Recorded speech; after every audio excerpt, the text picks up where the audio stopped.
Hello friends, myself doctor Ashish Panchal, your biology NEET guru from Trisha institute of biology. बच्चों, आज जो हम डिस्कस करने वाले हैं वो है किंगडम फंजाई। एक्चुअली बेटा हमने ये चैप्टर में पहले पढ़ा था कि लिनियस ने दो ग्रुप में क्लासिफाई किया था, प्लांट और एनिमल, और पहले फंजाई को किस में क्लासिफाई किया था? प्लांट में। पर बाद में पता चला कि फंजाई के अंदर जितने भी ऑर्गेनिज्म हैं दे ऑल आर सेप्रोफाइटिक, और सब में सेल वॉल कैसा होता है बेटा? क्लाइटिन और पॉलीसेकेराइड का बना होता है, जो प्लांट से डिफरेंट है। प्लांट में फूड होता है बेटा ऑटोट्रॉफिक, और उसका सेल वॉल होता है सेलुलोज। तो फिर बेटा जैसे जैसे टाइम आगे बढ़ता गया, फंजाई को एक अलग किंगडम में क्लासिफाई किया, जिसमें saprophytic and chitin cell wall हो ऐसे ऑर्गेनिज्म को बेटा फंजाई ग्रुप में रखा। तो ये किंगडम में देखो सबके सब ऑर्गेनिज्म कैसे होंगे? हेट्रोट्रॉपिक ऑर्गेनिज्म होंगे, मतलब बेटा उसको हम सेप्रोफाइटिक भी बोलेंगे। ये है बेटा structure of fungi, introduction and structure of fungi. Shows the great diversity in the morphology and habitat. अब देखो बेटा फंजाई का जो मॉर्फोलॉजी होता है, बहुत सारे फंजाई यूनिसेलुलर हैं जैसे यीस्ट। फिर ऐसे भी फंजाई है बेटा जो फिलामेंटस होते हैं। आपने कई बार देखा होगा फंजाई का जो अपीयरेंस होता है बेटा पफी होता है, कॉटन जैसा भी होता है। ओके, तो उसके बहुत सारे फॉर्मेशन है बेटा, यानी great diversity in the morphology and habitat. Habitat की बात करें बेटा तो फंजाई आर कॉस्मोपॉलिटियन। ये बेटा लास्ट पैरा में लिखा हुआ है यहां पर, fungi are the cosmopolitan. Cosmopolitan means they grow everywhere. पर कहां पर बेटा फंजाई ग्रो होगा? So they grow in the warm and humid place. आपके घर पे बेटा आप देखो, अगर कोई चीज आप रेफ्रिजरेटर में रखते हो तो वहां पर फंगस ग्रोथ नहीं होता, क्योंकि वहां वार्म एनवायरनमेंट नहीं है। पर अगर वही चीज अगर आपने घर से बाहर रख दी है, जहां पर उसको ह्यूमिड, थोड़ा बहुत पानी मिल जाए, मॉइस्चर मिल जाए, और टेम्परेचर जो है बेटा वो 25-35 के बीच में अगर मिल जाए, तो वहां पर फंगस ग्रोथ ज्यादा होता है। कहां कहां फंगस हो सकता है बेटा? तो ब्रेड के ऊपर जो मोल्ड होता है वो फंगस है। ऑरेंज जो बाहर रखने से ब्लैक ब्लैक डॉट हो जाता है बेटा, ऑरेंज के ऊपर रॉटन हो जाता है ऑरेंज, तो वो भी फंगस है। मशरूम जो हम खाते हैं वो भी फंगस है। टोडस्टोल भी फंगस है बेटा। White spot on the mustard leaf, mustard leaf के ऊपर बेटा व्हाइट स्पॉट हो जाते हैं, that is due to parasitic fungus, और वो भी है बेटा अल्ब्यूगो। फर्स्ट आएगा बेटा फाइकोमाइसेटिस में उसका एग्जांपल। यूनिसेलुलर फंगस यीस्ट है बेटा, वो बियर और ब्रेड बनाने के लिए यूज होता है। बहुत सारे फंगस ऐसे भी है जो प्लांट और एनिमल में डिजीज करते हैं, जैसे यहां एग्जांपल दिया है बेटा, व्हीट में रस्ट डिजीज हो जाता है, यानी व्हीट में रस्टिंग हो जाता है। अब क्वेश्चन होगा रस्टिंग व्हीट में कैसे होगा? वो तो आयरन पे होता है, पर एग्जैक्टली व्हीट का जो दाना होता है बेटा उसके ऊपर रेड रेड स्पॉट हो जाता है, इसलिए उसको हम बोलते हैं व्हीट रस्टिंग। तो वो पक्सीनिया फंगस से होता है। फिर एंटीबायोटिक बनाने के लिए पेनिसिलिन एंटीबायोटिक, याद रखना बेटा, पेनिसिलिन एंटीबायोटिक वो किस में से बनता है? पेनिसिलियम फंगस में से। तो पेनिसिलिन एंटीबायोटिक मैं यहां आपको लिख देता हूं कि आपको करेक्शन पता चल जाए। पेनिसिलिन ये बेटा एक एंटीबायोटिक है जो पेनिसिलियम फंगस में से मिलता है। तो ये पूरा हो गया बेटा उसका इंट्रोडक्शन। एक बार फिर से मैं इंट्रोडक्शन बोलता हूं। हेट्रोट्रॉफिक है, दे shows the great diversity in the morphology and habitat. Bread के ऊपर जो मोल्ड होता है वो भी फंगस है। ऑरेंज जो रॉटन हो जाता है बेटा वो भी फंगस की वजह से होता है। मशरूम जो हम खाते हैं वो भी फंगस है। टोडस्टोल ये रहा बेटा ऐसा होता है, वो भी फंगस है। व्हाइट स्पॉट हो जाता है मस्टर्ड लीफ के ऊपर बेटा, वो अल्ब्यूगो पैरासिटिक फंगस से होता है। यूनिसेलुलर फंगस यीस्ट से बियर बनाने में भी हेल्प करता है और ब्रेड बनाने में भी हेल्प करता है। बहुत सारे ऐसे फंजाई जो प्लांट और एनिमल में डिजीज करते हैं, जैसे व्हीट में अगर रस्टिंग डिजीज हो जाए तो वो कौन सी फंगस से होगा बेटा? पक्सीनिया। एंटीबायोटिक बनाने के लिए जैसे पेनिसिलिन बनाने के लिए पेनिसिलियम फंजाई का यूज होता है। फिर बेटा वो कॉस्मोपॉलिटन है, कहीं पर भी ग्रो हो सकता है, जहां वार्म और ह्यूमिड एनवायरनमेंट मिलेगा वहां वो ग्रो होगा। अब उसका स्ट्रक्चर देखे बेटा, तो फंगस यीस्ट को छोड़ के बाकी सब फंगस कैसे बेटा? फिलामेंटस। यानी यीस्ट एक ऐसा है बेटा एक्सेप्शनल है जो यूनिसेलुलर फंजाई है, बाकी all other fungi are filamentous. अगर फंजाई फिलामेंटस है बेटा तो they consist of the long slender thread like structure. ये रहा बेटा long slender thread like structure ऐसे होगा, जिसको हम हाइफा बोलेंगे। क्या बोलेंगे? हाइफा। एक अगर है तो हाइफा, अगर ऐसे बहुत सारे हैं तो उसको हम हाइफे बोलेंगे। और अगर ऐसे बहुत सारे हाइफा एक दूसरे के साथ मिल के अगर उन्होंने ऐसा कुछ नेटवर्क जैसा स्ट्रक्चर बना लिया तो उसको हम बोलेंगे माइसेलियम। यानी बेटा यीस्ट एक यूनिसेलुलर फंजाई है, बाकी सब fungi multi cellular filamentous type है। फिलामेंटस होगा तो उसमें long slender thread like structure होगा जिसको हम हाइफा बोलेंगे। अगर बहुत सारे तो हाइफे बोलेंगे। सब मिलके नेटवर्क बनाएंगे ऐसा तो उसको हम माइसेलियम बोलेंगे। सेल वॉल जो होता है बेटा फंगस का वो काइटिन और पॉलीसेकेराइड से बना होता है। और ये जो हाइफा है बेटा उसमें दो टाइप के होते हैं। यहां पर मैं आपको एक और ड्रॉ करके बता रहा हूं कि हाइफा ऐसे होता है बेटा कि एक जो होता है उसके अंदर क्रॉस वॉल होते हैं बेटा, ऐसे बीच बीच में क्रॉस वॉल होंगी। अगर क्रॉस वॉल है तो उसको हम सेप्टेट हाइफे बोलेंगे। क्या बोलेंगे? सेप्टेट, यानी उसका जो न्यूक्लियस होंगे हर एक का न्यूक्लियस सेपरेट होगा, ऐसे होगा, तो इसको बेटा हम सेप्टेट हाइफे बोलेंगे। पर एसेप्टेड हाइफे का मतलब क्या है बेटा? उसमें क्रॉस वॉल नहीं हुआ। देखो इसमें कोई क्रॉस वॉल नहीं है, जो न्यूक्लियस होगा ऐसे बीच में, सबके बीच में ऐसे होंगे। जो मल्टी न्यूक्लिएटेड स्ट्रक्चर भी हम उसको बोल सकते हैं। उसको हम बेटा साइटोप्लाज्मा जो होता है उसका, उसको हम कॉइनोसाइटिक भी बोल सकते हैं। कॉइनोसाइटिक मतलब मल्टी न्यूक्लिएटेड। ऐसा ही बेटा हमने चैप्टर नंबर 10 सेल डिवीजन में देखा था।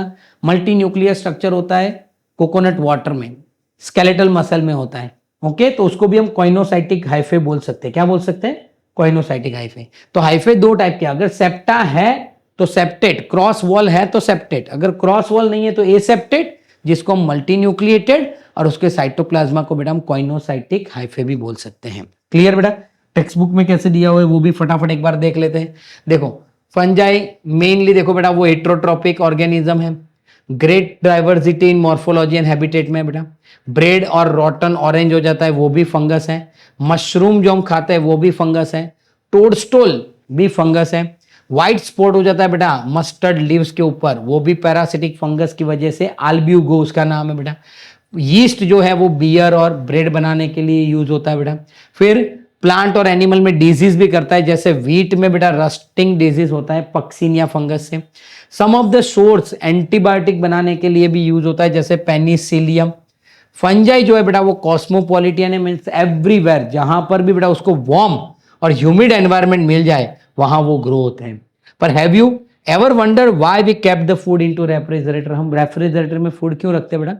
ताकि उसके ऊपर फंगस ग्रोथ ना हो, क्योंकि वहां पर उसको टेम्परेचर वार्म नहीं मिलेगा। स्ट्रक्चर देखिए बेटा, एक्सेप्शनल टू यीस्ट, यीस्ट एक ऐसा है बेटा वो यूनिसेलुलर है। बाकी सब फंजाई कैसे है बेटा? फिलामेंटस, जिसके अंदर long slender thread like structure होगा, जिसको हम हाइफा बोलेंगे।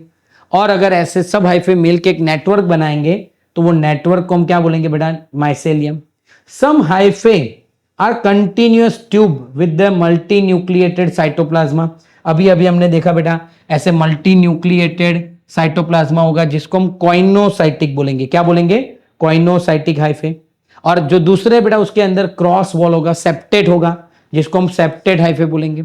और जो सेल वॉल है बेटा वो काइटिन का बना है और पॉलीसेकेराइड का बना होगा। क्लियर बेटा?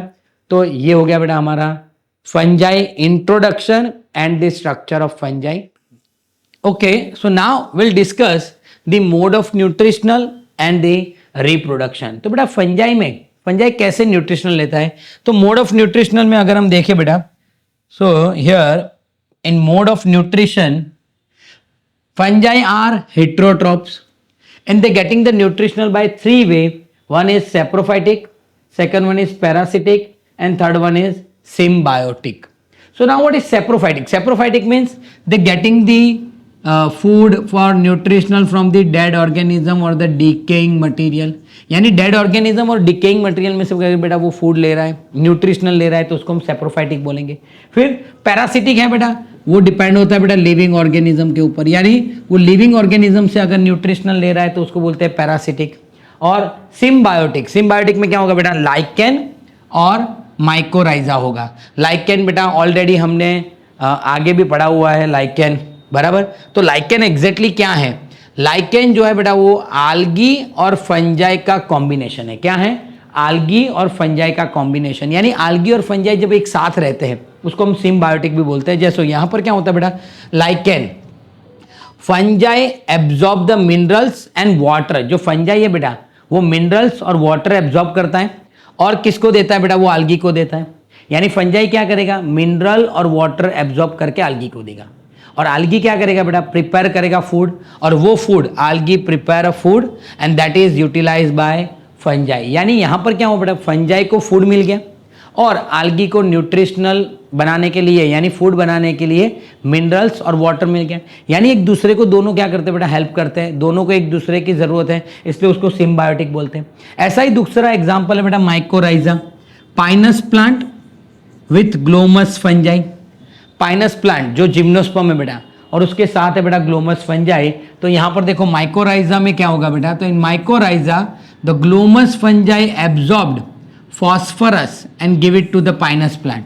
यानी फंजाई क्या करता है बेटा यहाँ पर कि ग्लोमस फंजाई जो है फॉस्फोरस एब्जॉर्ब करके प्लांट को देता है पाइनस को, and Pinus gives the habitat and nutritional to fungi. और पाइनस क्या करता है बेटा, उसके रूट के अंदर फंजाई को रहने के लिए जगह भी देता है और जो फूड बनाएगा पाइनस वो फूड फंजाई यूज करेंगे। यानी बेटा 3 टाइप का है, सेप्रोफाइटिक, पैरासिटिक और सिम्बायोटिक में लाइकेन एंड दी माइकोराइजा। अब दूसरा एक और टॉपिक है बेटा रिप्रोडक्शन। तो अब फंजाई में रिप्रोडक्शन देखे बेटा तो वेजिटेटिव रिप्रोडक्शन होता है fragmentation, fusion and the budding. Fragmentation में क्या होगा, अगर हमारे पास कोई एक फिलामेंट है फंजाई का और उसको मैं बेटा ब्रेक कर दूं, 3 या 4 टुकड़ों में डिवाइड कर दूं, तो हर एक पीस में से नया फंजाई ग्रो होगा, that is known as the fragmentation, जिसको बेटा हम एनिमल में रीजनरेशन भी बोल सकते हैं। दूसरा है बेटा फ्यूजन। फ्यूजन हम सबको पता है कि the parent cell divide into 2 daughter cell, उसको हम फ्यूजन बोलते हैं।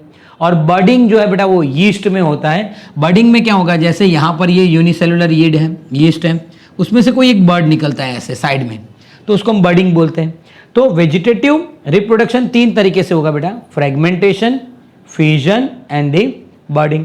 फिर है बेटा एसेक्सुअल रिप्रोडक्शन। तो एसेक्सुअल रिप्रोडक्शन में स्पोर होंगे बेटा और उसमें कॉनिडियल स्पोर है, ओके। दूसरा है बेटा जू स्पोर। जो कॉनिडियल स्पोर है वो नॉन मोटाइल होते हैं, जू स्पोर होते हैं वो मोटाइल होते हैं, and sporangiospore.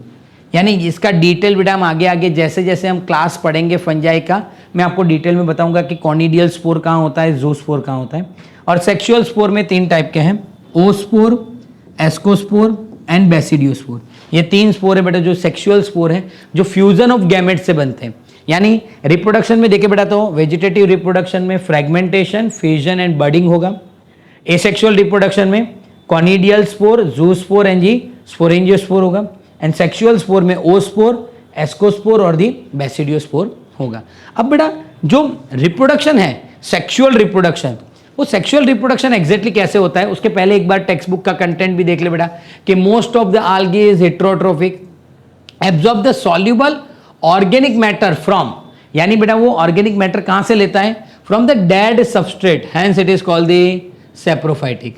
Those getting the nutritional from the living plant and animal, तो उसको हम बेटा पैरासाइटिक बोलेंगे। And some of them live as a symbiotic की तरह रहते हैं बेटा, किसके साथ, अगर आल्गल के साथ रहते हैं तो उसको हम लाइकेन बोलेंगे, और हायर प्लांट जैसे पाइनस के साथ अगर फंजाई है बेटा तो उसको हम माइकोराइजा बोलेंगे। क्लियर बेटा। अब आगे देखते हैं कि पूरा सेक्सुअल रिप्रोडक्शन कैसे होता है। तो सेक्सुअल रिप्रोडक्शन में देखिए तो there are mainly 3 steps for the sexual reproduction. एक है बेटा fusion of protoplasm between 2 motile और the non motile gamete call the plasmogamy. यानी बेटा यहां पर क्या होगा, देखो ये कंपैक्टिबल मैटिंग टाइप यहां पर हैप्लॉइड फंजाई हाइफे है, ये भी कंपैक्टिबल मैटिंग टाइप हैप्लॉइड हाइफा है। यानी ये दोनों बेटा फंजाई है। हाइफे मतलब हम सबको पता है बेटा फिलामेंट ऑफ फंजाई। तो ऐसे 2 फंजाई एक दूसरे के साथ उसका सिर्फ प्रोटोप्लाज्मा फ्यूज होगा, फ्यूजन ऑफ प्रोटोप्लाज्मा। ये चीज याद रखना बेटा, प्रोटोप्लाज्मा क्या है, प्रोटोप्लाज्मा मतलब अगर बेटा हम सेल वॉल निकाल दें और बाकी जो भी बचता है सेल मेम्ब्रेन और अंदर का कंपोनेंट उसको हम प्रोटोप्लाज्मा बोलते हैं। एक बार फिर से बोलता हूं, सेल वॉल हटा दें तो बीच में जो रह जाता है सेल मेम्ब्रेन और उसके अंदर का पार्ट उसको हम सेल प्रोटोप्लाज्मा बोलेंगे बेटा। तो यहां क्या होता है, 2 हाइफे लेना है और दोनों हाइफे का प्रोटोप्लाज्मा फ्यूज करना है।